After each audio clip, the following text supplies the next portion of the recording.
Look at that. Isn't that beautiful? I love it when it snows in the desert.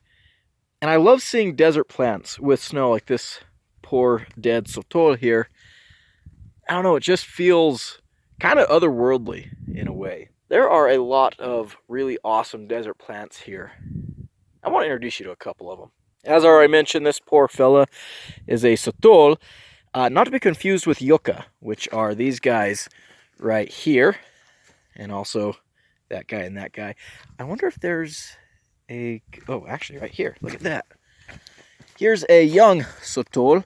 You can see they've got like these saw-like barbs on the end of their leaves, and their leaves are thinner. Yucca have kind of the straight, thicker leaves.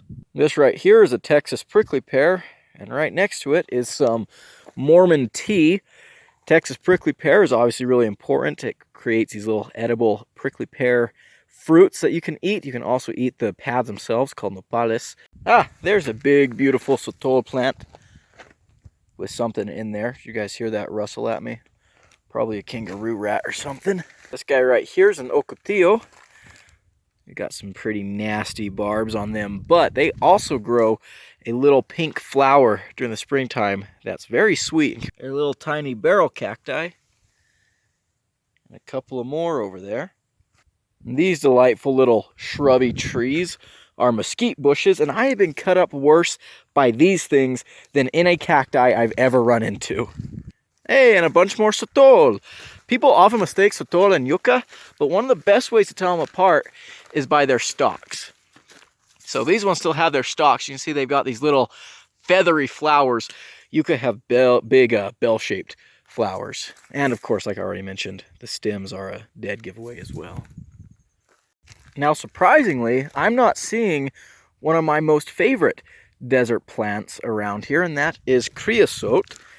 Very interesting plant all over the Chihuahuan Desert, but not here on the mountain slopes. Oh, look at this yucca.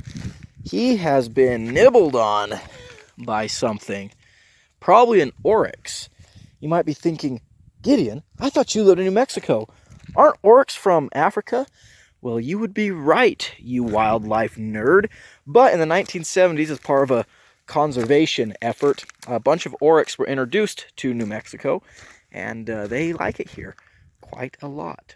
Hey, there we go. There's some creosote. I knew it couldn't be far. Creosote is actually kind of a pest plant in many people's eyes, but I enjoy it because there's a lot of really cool stories that I know with creosote, and this short is not enough time to tell them here.